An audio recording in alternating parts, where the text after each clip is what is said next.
Boa noite, pessoal. Tudo bem, pessoal?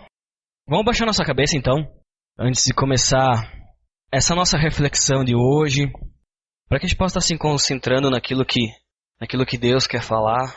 Não sou eu que estou falando, mas é Deus que vai falar individualmente. Deus que vai falar no coração de cada um. Pai, eu te peço por essas palavras, por esse tempo que nós vamos ter agora, Senhor, que Tu seja o centro e que Tu esteja direcionando, Senhor, os nossos corações, para que a gente possa estar aprendendo, Pai, aprendendo Tua vontade, aprendendo o Teu querer, que nós possamos estar melhorando, Pai, como pessoas, porque nós temos tanto para melhorar, tanto para mudar, Senhor.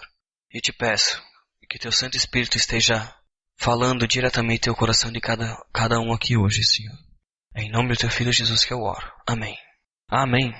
Pessoal, quem foi que disse essa frase aí, o pior dos pecadores? É no meio de uma frase que ele disse, claro. Alguém sabe dizer quem foi que foi? Hã? Paulo? Tem certeza? Tem certeza? Sim? Foi Paulo mesmo. Tá, pessoal, como todo mundo, né, a gente passa na vida sempre altos e baixos. Eu sei que na fase que vocês estão como crianças, né, adolescentes ou aborrecentes, né, vocês talvez passam por mais baixos do que altos, né. É assim, é puberdade, é espinha, a garota, né, é o menino, né, eu sei como é que é. Quando a gente tá naquele momento down, né, tô falando inglês porque tem até a Kelly, a professora de inglês aqui. Quando a gente tá naquele momento pra baixo, assim, a gente se sente o pior dos piores mesmo, né, pior dos pecadores. E eu também me sinto assim muitas vezes, né, muitas vezes. Eu sou o cara que mais faz besteira na vida. Se vocês fossem fazer uma tabela aqui para medir quem já errou, eu já errei bastante, né? Muito mesmo. E então eu me identifico muito com isso que Paulo disse, né? Que ele se achava o pior dos pecadores. Eu também me acho, não sei agora, vamos ter que fazer uma briga entre eu e ele para ver quem que é pior, né? Mas isso aí, ou se mais alguém quer entrar também nessa disputa. Não, beleza. Hoje a gente vai então estudar um pouco sobre a vida de Paulo, né? Quem Paulo era, como é que foi a vida dele, o que ele fez da vida, como é que foi, não sei, vocês já conhecem um pouco sobre a vida dele? Eu acredito que sim, né? Mas me chama muita atenção e eu gostaria muito de compartilhar com vocês hoje. Não sei se eu vou conseguir falar tudo, porque é um negócio meio comprido. Também vou tentar resumir para a gente não ficar aqui até 1, 2 da manhã. Mas como eu sei que ninguém tem compromisso depois daqui, então eu posso tocar ficha, né? Se alguém se sentir incomodado, pode levantar e não tem problema, não vou ficar ofendido, tá? Então, o pior dos pecadores, né? Vamos começar falando um pouco sobre a história de Paulo. Paulo, ele era um cara meio feinho. Não tinha como... A Bíblia não diz assim a parte física dele, não fala de um modo muito claro como ele era fisicamente, né? Mas existem alguns textos fora a Bíblia, que não fazem parte da Bíblia, então a gente não pode confiar plenamente, que diziam que ele era baixinho, que ele era meio careca, que ele era meio entrucadinho. Sabe aqueles baixinhos entrucadinhos, né? Então ele era um cara mais ou menos assim. Mas ele também diz que ele tinha o nariz meio curvo aqui, sabe? Esse cara tem o nariz um pouco curvo. Ele tinha os olhos muito próximos do nariz também, né? E tem alguns textos que dizem, inclusive, que ele tinha olhos azuis, tá? Tem outros textos também dessa época que dão essas mesmas características para César, né? E César era considerado um cara bonito naquela época. Eu sou homem, não vou achar um homem bonito, mas os caras que escreveram falaram que ele era. Então, talvez para a época Paulo, outras pessoas possam ter sido bonito. Hoje já não sei, mas tudo bem. Então, Paulo ele era assim, moral da história é que Paulo, quando tu via ele, tu não dava muita coisa. Era essa moral.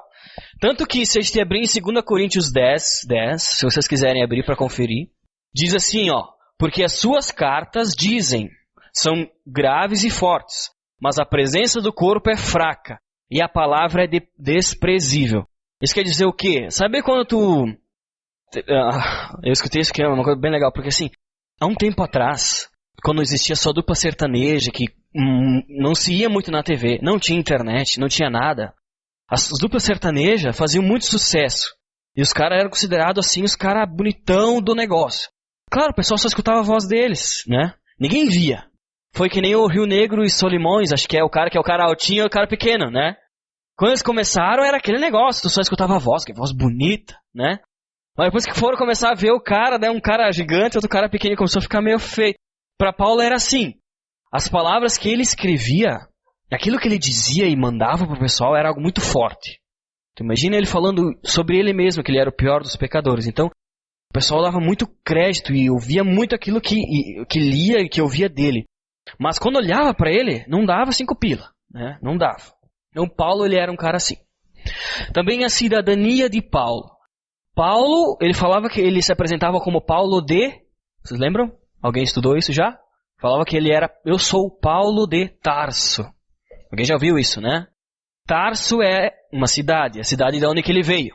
Então Paulo, ele nasceu nessa cidade de Tarso, que não era uma cidadezinha qualquer. Na época dele tinha cerca de 300 mil habitantes, mais ou menos.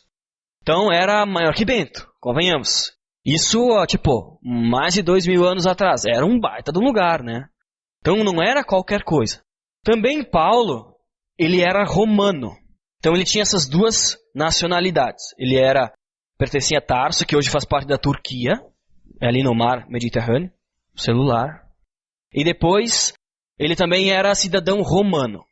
Diz a história que no ano 66 a.C., um general romano que se chamava Pompeu, ele deu esse título para todas as pessoas que nasceram lá em Tarso. Provavelmente, tipo, o avô de Paulo, a família dele, assim, recebeu o título de romano, que é a cidadania romana honoris causa. Além de inglês e português, hoje estou falando um pouco de latim para vocês, né? E daí, por que isso? Porque o pessoal, a família de Tarso, os caras que viviam lá, eles defenderam aquela região porque tinha muito pirata lá, era na beirada do mar. Muito pirata, muito pirata. E os caras, vocês são gente boa, vocês merecem ser chamados de romano. E ficou, romano. Então eles eram romanos também, duas nacionalidades. Isso é dito em Atos 22, 27 e 28, que diz lá, tem um cara, um soldado que vai perguntar para ele assim, e vindo o tribuno, disse-lhe, diz-me, és tu romano? E ele disse, sim. E respondeu o tribuno, eu com grande soma de dinheiro alcancei esse direito de cidadão. E Paulo disse, mas eu sou de nascimento. Então, Paulo, ele era um cara baixinho, trocadinho, carequinha, com o nariz curvado, que ele também era de Tarso, por isso que ele se apresentava Paulo de Tarso, mas também ele era romano, tá? Depois, passa aqui, a formação de Paulo. Paulo, como toda criança, uma vez a gente até estudou aqui, foi no domingo, celebração normal, que lembra que quando que era o pessoal, ele, desde pequenininho, ia estudar a Torá, vocês lembram disso? Sim, mais ou menos. Para quem não lembra, o que era a Torá? A Torá são os 5 primeiros livros da Bíblia. Então tu começa aí Gênesis, Juízes, Salmo, esqueci, mas tudo bem. Não, tô brincando, os 5 primeiros, até Deuteronômio, né? Acho que é, né? Acho que é. E daí eles tinham que estudar decor isso. A idade que vocês têm ideia, o pessoal na época, com a idade que vocês têm, não a minha idade, claro, mas já sabia esses 5 livros de cor. Sabia cada palavra. Eles estudavam isso. E se o cara ia se destacando, ia crescendo na lei, ia se tornando mestre, discípulo de algum rabino ou de algum mestre. E Paulo, ele fez isso. Paulo, ele estudou a Torá. Também, ele foi estudar aos pés de Gamaliel, que era um cara, um mestre, muito mestre, tipo Jedi na época. Ele foi estudar com esse cara aí, né? Para vocês terem ideia, para chegar a estudar com esse cara, não era qualquer um, né? Era mais difícil do que passar na URGS de primeira, mais ou menos. Por quê? Tu tinha que ser muito inteligente e tu tinha que ter muito dinheiro para que a tua família pudesse te bancar com o cara lá. Então era ser um bom nos estudos, se destacar nos estudos e ter bastante condições. Então vamos ler aqui, ó. Quanto a mim, sou judeu, nascido em Tarso, da Cilícia, e nessa cidade criado aos pés de Gamaliel, instruído conforme a verdade da lei de nossos pais, zeloso de Deus, como todos vós hoje sois. Então, está confirmando aquilo que eu disse para vocês que não estou falando nenhuma besteira. Ao mesmo tempo que quando Paulo estava estudando a Bíblia, o Torá e outras coisas, ele também estava aprendendo uma profissão. Isso era muito comum. Então ninguém era só estudava, o pessoal aprendia. Então, mais ou menos que nem aqui hoje. Aqui em Bento, na nossa região, se o cara trabalha 8 horas por dia e não estuda, é vagabundo, né? Se tu só trabalha e não estuda, tu também é vagabundo. Se tu só estuda e não trabalha, pior ainda, né? Então é assim. Na época dele também, tinha que trabalhar e estudar, né? Então ele estava aprendendo na época e ele se formou diploma de fazedor de tendas. Aí vocês podem dar risada, tipo, fazedor de tendas. Grande coisa, né? Hoje ninguém mais faz isso aí. Mas fazedor de tendas era uma coisa muito útil na época. É como se fosse nos nossos dias uma profissão como engenharia civil, até entrando tipo alguém que trabalha com arquitetura, coisas assim. Então, tu pode transferir para os nossos dias uma profissão assim. Então não era qualquer coisa, né? Era uma coisa respeitada. Entendido até aí? Também Paulo, antes de se chamar Paulo, ele era Saulo. E tem poucos lugares na Bíblia que citam Saulo como Paulo, que faz esse paralelo. Um deles é esse aqui, ó. Todavia Saulo, que também se chama Paulo, cheio do Espírito Santo e fixando os olhos nele, e por aí vai, né? Então, por que ele mudou o nome? Ele mudou o nome porque quando ele começou a evangelizar e trabalhar no ministério, Saulo, se eu não me engano, era o nome meio que hebraico dele, e Paulo era a versão em latim. Só que se traduzisse Saulo para o latim, ficava um nome meio feinho, sabe? Sabe aqueles nomes que dá pra fazer piada, né?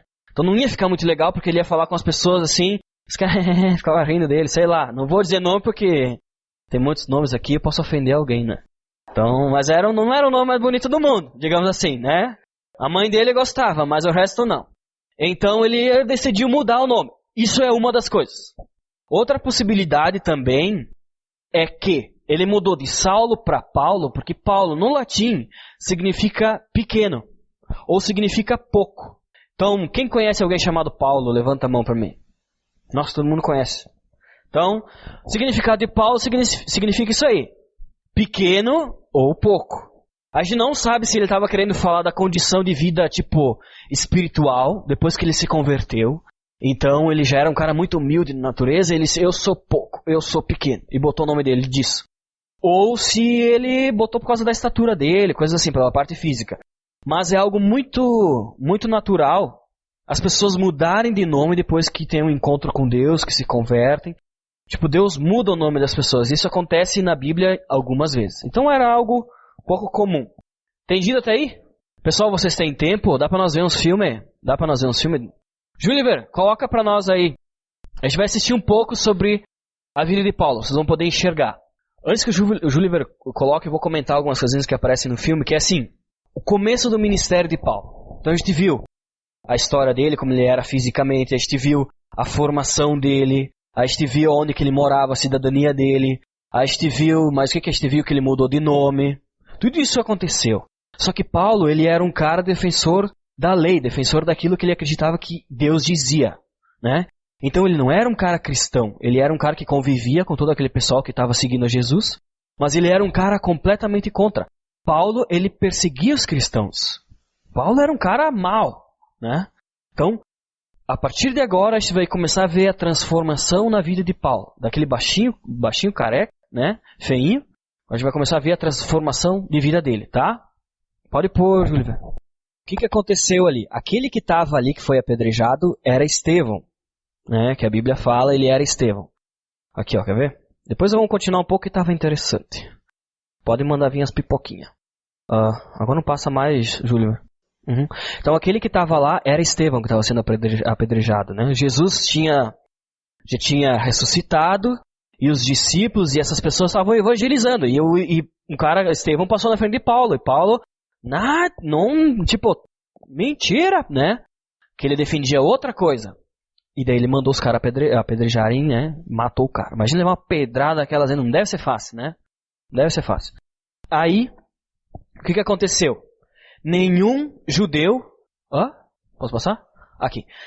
Isso foi o que Estevão disse, ó. E disse, eis que vejo os céus abertos e o Filho do Homem que está em pé, à mão direita de Deus. Atos 7:56. Então essa parte está ali em Atos, tá? Nenhum judeu na época, porque ali era tudo... O governo era romano. Ninguém podia mandar ninguém matar o outro, nem condenar a morte. Imagina eu vou condenar o Dieguinho, que Diego hoje é tu. Vão matar? Não pode? Isso não pode? Isso era errado, só Roma podia fazer, só o imperador, só quem estava lá. E foi isso que aconteceu. Paulo foi chamado para ir no sumo sacerdote, né? Que era o cara da religião lá, o cara, né? Todo poderoso da época. E o cara falou isso pra ele. Disse, cara, isso aí que tu fez pode nos causar um negócio muito, muito pesado. Isso aí podia ter acabado com a nossa religião, nossa fé aqui, por causa do governo, né? E daí Paulo disse que ele estava a favor de perseguir todos os cristãos. Só que esse sumo sacerdote também não gostava nem um pouco do cristão da época, porque ia contra e podia, assim, né, difamar aquilo que eles acreditavam que era a palavra de Deus. Esses caras estão errados, eles achavam assim. E Paulo se colocou à disposição, então, para perseguir todos os cristãos. E ele foi isso que ele falou aqui, ó. E Saulo, né, que era Paulo, respirando ainda ameaças e mortes contra os discípulos do Senhor, dirigiu-se ao sumo sacerdote, que era o cara da lei da religião, e pediu-lhe cartas para Damasco, para as sinagogas, a fim de que se encontrasse alguns daquela seita, quer homens, quer mulheres, ou conduzisse presos a Jerusalém. Então Paulo ele pediu tudo aquilo que ele precisava para poder matar e chicotear os cristãos, sabe? Esse era o prazer dele. Eu vou fazer uma limpa nessa gurizada, né? Manda ver aí o que tu precisar. Preciso de cavalo, gente e um negócio para bater. Foi isso que ele pediu. Júlio, verdade, para saltar? Até passar mais para frente, eu acho. Esse aí não, é antes disso. Bem antes disso. Bota no, deve ser o 15, sei lá, por aí. Vai passando aqui que eu vou dizendo. Senão a gente vai ver todo o seriado, vocês não vão querer assistir em casa depois, né? Aí, passa aí, isso aí, passa. Ali, ó, vamos ver? Aí, volta, nessa cena aí. Volta. Tá vendo que eles estão perseguindo os negais? Aí, ó, pode soltar daí. Então, Paulo começou a perseguir os caras. Deu pra entender um pouquinho sobre a história de Paulo, o que aconteceu com ele? Então, ele era um cara que perseguia e teve autorização para perseguir cristão. Para matar, para fazer e tudo, né? E no caminho para Damasco, ele estava indo para Damasco porque Damasco era um grande centro. E se o cristianismo se espalhasse por aí, podia se espalhar por todo o mundo naquela região ali, né? Então ele foi para lá. E nesse caminho para Damasco ele se encontrou com Jesus. Ficou cego. Então ele entendeu e percebeu o poder que Jesus tinha, que era verdade aquilo que todo mundo estava falando. Porque aconteceu com ele. Ele viu, ficou cego por 3 dias. Aí Jesus foi a Ananias, falou, né? Para ele ir e batizar, curar, em nome de Jesus, curar Paulo, porque Jesus tinha escolhido Paulo. E Ananias se sentiu meio assim, mas aquele cara vai me bater de novo, vou apanhar, eu não vou lá ficar. Mas Jesus disse para ele, e ele foi. E foi nesse momento então que ele foi curado, voltou a enxergar, e que ele também foi batizado, e a partir daí que começa o ministério dele, que é o que a gente vai começar a ver agora. Sejam meus imitadores, foi isso que Paulo disse, né? Em 1 Coríntios 4,16 ele falou, portanto, suplico-lhes que sejam meus imitadores. Isso foi o início do ministério de Paulo. No início do ministério de Paulo, logo no início, ele se proclamou e se disse que ele era o menor dos apóstolos, o menor daqueles que divulgavam o nome de Jesus. Logo quando ele estava escrevendo Gálatas, 1 e 2 Tessalonicenses, 1 Coríntios, Romanos, ele disse isso em 1 Coríntios ali, ó. Pois eu sou o menor dos apóstolos, e nem sequer mereço ser chamado apóstolo, porque persegui a igreja de Deus. Logo no início, então, ele já se achava o menor dos menores. E isso foi ficando cada vez pior. Na metade do ministério dele, quando ele estava escrevendo Filipenses, Colossenses, Filemão e Efésios, ele disse assim, ó. Embora eu seja o menor dos menores dentre todos os santos, foi-me concedida essa graça de anunciar aos gentios as insondáveis riquezas de Cristo. Então ele já não era mais, ele foi, no início do ministério ele achava que ele era o menor dos apóstolos, daqueles que pregavam. Na metade ele achou que ele era o menor de todos os santos, daqueles que Deus chamou para ele. E no finalzinho ele falou aquilo que eu me identifico. O pior dos pecadores. Quando ele estava escrevendo Tito e 1 e 2 Timóteo. Essa afirmação é fiel e digna de toda aceitação. Cristo Jesus veio ao mundo para salvar os pecadores, dos quais eu sou pior. Foi vendo que, não sei se vocês conseguiram acompanhar, que os negócios foram ficando cada vez mais feios para ele. Que cada vez que ele passava mais tempo e intimidade com Deus, quanto mais ele servia em um ministério, quanto mais ele caminhava por todo aquele mundo gigante, ele ia vendo que ele era menor. Cada vez que ele conhecia mais a Deus, ele se achava e entendia que ele era menor. Sabe por quê? Aqui, ó. Deixa eu pular pra cá. Passa. Aqui. Por que isso? Toda a trajetória... Deixa eu voltar aqui. A trajetória de Paulo, né? Você vê a trajetória conforme Paulo amadurece na fé? Para ele, crescimento espiritual é perceber o tanto que ele é dependente da cruz de Cristo e da misericórdia. Isso quer dizer o quê? Quer dizer que quanto mais ele passava e amadurecia na fé dele, quanto mais ele vivia ao lado de Deus, quanto mais ele conhecia de Deus, mais ele percebia o quanto que ele tinha que mudar. E isso acontece com nós também, né?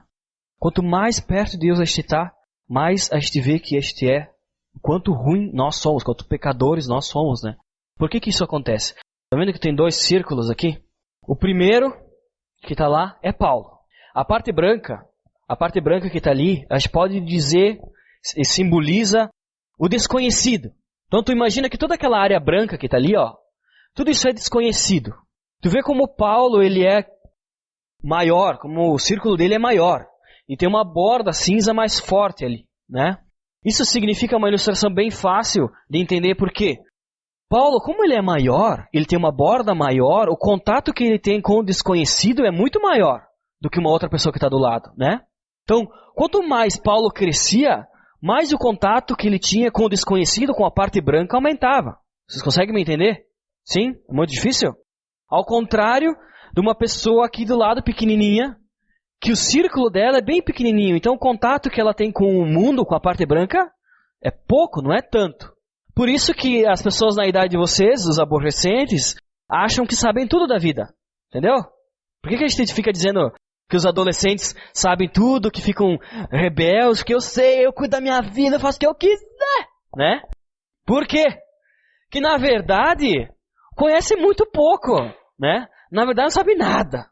E por achar que sabe tudo, na verdade não sabe nada, o contato que ele tem com o desconhecido é muito pequenininho. Então ele acha que tá bombando. Mas quanto mais tu vai passando, vai amadurecendo, vai vivendo, o teu contato com o desconhecido se torna muito maior. E aí tu vê que tu não sabe porcaria nenhuma, desculpa a palavra, né? Mas aí tu vê que tu chega a dar medo, que tu balança as pernas quando tem que sair de casa, quando tem que fazer várias coisas, quando começa a amadurecer, e filhos, e por aí vai, né? Então, conforme a gente vai crescendo também com Deus, a gente vai percebendo o quanto ruim, pecador e pequenos nós somos. E foi isso que aconteceu com Paulo. Então, esse é o primeiro foco que eu quero dizer para vocês. Que quanto mais vocês se aproximarem de Deus, mais vocês vão perceber que vocês são pequenos, assim como Paulo era. Mais vocês vão ter que ver que coisas precisam mudar. Mais vocês vão ver que vocês vão ter que estar do lado de Deus. E que mais vocês vão ter que depender da cruz e de Jesus do que de vocês mesmos. Eu falo isso porque eu percebo dia após dia o quanto ruim eu sou. O quanto pecador, o quanto ruim eu sou com as pessoas ao meu redor. E isso é também consequência muitas vezes por eu estar longe de Deus, ou também quando eu estou próximo de Deus eu vejo mais ainda quanto ruim eu sou. Então, uma vez eu dei uma ilustração no louvor, no grupo de louvor, que a gente sempre tem que andar com um alfinete para dar uma furadinha no nosso ego, no nosso orgulho, coisas assim. E eu muitas vezes deixo essa agulha no bolso e não uso.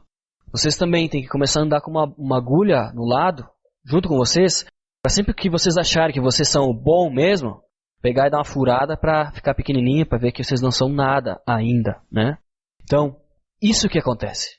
Quanto mais a gente se aproxima de Deus, mais a gente percebe o quanto pequeno a gente é. Bom, Paulo também chegou nos finalmente da vida dele, e ele falou uma frase que é o versículo que eu mais gosto, assim, que eu mais me identifico, que eu gostaria de dizer um dia, que é: combati o bom combate, acabei a carreira e guardei a fé.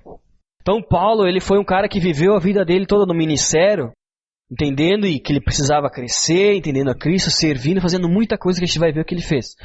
Mas ele chegou no final da vida dele e ele falou isso. Vamos ver no vídeo, Juliver, 1:39, acho que é, a parte que ele fala isso. Daí 2 Timóteo 4:7. Pode colocar aí. Então vocês viram que no final da vida de Paulo, ele mesmo disse, né? Lutei, combati o bom combate, né? Acabei a carreira e guardei a fé. Como eu disse antes, isso é algo que me motiva, algo que eu gostaria muito mesmo de dizer num futuro, né? E se vocês ainda não têm algum versículo, algum motivo, algo que possa inspirar vocês, usem esse versículo, pelo menos por um tempo, para motivar e desafiar vocês a cada dia. Por quê? Nós, assim como Paulo, diariamente a gente tem a escolha de qual combate este vai lutar. Hoje vocês estão escolhendo. Depois que vocês saírem daqui, vocês vão escolher de novo. Amanhã de novo. Diariamente, a gente vai ter que escolher qual o combate que a gente vai querer lutar. Paulo, ele escolheu combater o bom combate. Mas também existem coisas que não são boas. Que não é um combate justo. Principalmente tudo aquilo que não diz respeito a Deus ou os princípios e valores daquilo que Deus pede para nós. Meu desafio para vocês, além de que vocês tenham um relacionamento com Deus cada vez maior e que percebam que sem Deus vocês não conseguem crescer e que também, assim como Paulo, quanto mais próximo vocês chegarem de Deus, mais pequeno vocês vão ver que vocês são, que diariamente vocês possam estar escolhendo lutar o bom combate, o combate que Paulo escolheu e que Deus pede para a gente lutar também. Qual foi um bom combate de Paulo? O combate não é algo tão físico, tão... Tipo assim, não é uma guerra, não é uma luta, não era só isso que ele estava falando. Mas também ele sofreu e apanhou muito, que nem vocês viram. E aqui está um pouco do combate que Paulo sofreu, né? Paulo foi um perseguidor dos cristãos, açoitava, espancava, prendia e até mandava matar. Ele era um homem indomável. Isso foi o que a gente viu. Também ele teve um encontro com Cristo no caminho para Damasco, que foi transformador. Porque foi ali que ele percebeu que Jesus existia. E que depois Jesus escolheu ele. Escolheu ele para escrever praticamente metade do Novo Testamento. E mais em cima diz assim, ó. Em seu ministério ele recebeu 196 açoites. Ele apanhou muito. Sofreu 3 naufrágios e várias prisões. Então, todas as cartas e os textos que ele escreve, tudo isso está descrito. Esse foi o combate dele, não foi qualquer coisa. E ele não estava lutando por qualquer coisa. Um cara desses, ele entregou a vida por algo que ele sabia que era verdadeiro. Ninguém entrega a vida por algo que sabe que é mentira, né? Mas as palavras, como ele mesmo falou no vídeo ali, Deus permitiu que as palavras que ele tivesse, que Deus usou ele para escrever, formassem praticamente 50% do Novo Testamento. Daquilo que a gente lê. Então ele é o cara que diz assim, né, várias palavras, várias frases que são muito tipo, já estou crucificado com Cristo, não sou eu mais que vivo, e por aí vai, assim, tipo, muitas coisas que motivam os cristãos até hoje. Esse foi Paulo. Portanto, suplico-lhes que sejam meus imitadores, e essa também é o meu desafio que eu deixo para vocês, que diariamente todos nós tenhamos um encontro com Cristo transformador, assim como foi com Paulo. Não desejo que a gente fique cego, né? Fique 3 dias cego, que tem que vir um cara, Ananias, para nos batizar e jogar um balde de água na nossa cabeça. Não é isso que eu estou falando. Mas que a cada dia a gente possa estar percebendo Deus à nossa frente, tendo esse encontro diário, percebendo o quanto este errado é, porque Paulo ele viu naquele momento e reconheceu o quanto ruim ele era e o quanto também ele escolheu lutar o bom combate. Tá bom? Pode ser? Vamos baixar nossa cabeça. Vamos estar orando, pedindo que Deus possa estar nos ajudando, porque assim como eu disse no início, eu também sou o pior dos pecadores. Tenho feito e faço muita coisa errada, mas que pela misericórdia de Deus Ele ainda permite que a gente esteja de pé e esteja conhecendo Ele, falando sobre Ele, estudando e vivendo. Pai, eu te peço que Tu esteja falando no coração de cada um que está aqui hoje, Senhor. De cada jovem, de cada pessoa, Senhor. De cada um que dedicou o seu tempo para estar aqui hoje, Pai, nessa celebração. Celebrando e entregando a Ti o que nós temos de mais precioso, Senhor, que além do nosso tempo, é o nosso coração também, Senhor. Por isso te peço que o Senhor esteja falando, Pai, claramente aos nossos corações. E assim como foi para Paulo, Senhor, eu te peço que seja para nós também. Que a cada dia nós possamos cair do nosso cavalo, Senhor, e ficarmos cegos, Senhor. Cegos para aquilo que o mundo ou a nossa carne, os nossos desejos nos oferecem, Senhor. Para que a gente esteja vivendo para Ti, Senhor. Combatendo o bom combate. Pai, que o Teu Espírito Santo esteja nos guiando, Pai, e principalmente nos ensinando a lutar esse bom combate, porque nós não sabemos, Senhor. Nós somos ignorantes, Senhor, muitas vezes. e a nossa carne, os nossos desejos falam muito mais alto. Por isso eu te peço que o Teu Santo Espírito esteja ao nosso lado, nos guiando e nos ensinando a lutar o bom combate, Pai. Que diariamente Teu Espírito nos incomode para que possamos escolher pelo bom combate, que possamos escolher por Ti, que possamos escolher por conhecer cada vez mais a Ti, que podemos escolher, Senhor, por furar o nosso ego, o nosso orgulho, aquilo que nós somos, para que Tu cresça e que nós possamos diminuir, Senhor. Pai, que Tu cresça na vida de cada um que está aqui. Que eu diminua, Senhor, que tudo aquilo que tem em mim diminua, Pai, para que eu também possa estar sendo reconhecido como alguém pequeno e alguém pouco, Senhor. Para que Tu esteja fazendo muito, Senhor. Te peço que o Senhor transforme a vida de cada um que está aqui, não só hoje, mas diariamente, porque a luta não é agora, Pai. Eu tenho certeza que a luta vai começar a partir que a gente sair daqui. Por isso eu te peço força, te peço a Tua companhia, Pai, em todos os momentos, em nome de Jesus. Amém. Amém, pessoal? Beleza pura? Para quem quer assistir mais sobre esse seriado, se chama The Bible, a Bíblia, tá? Então é um seriado bem legal, são 10 episódios assim que conta toda a história da Bíblia e vale a pena ver, bem bacana.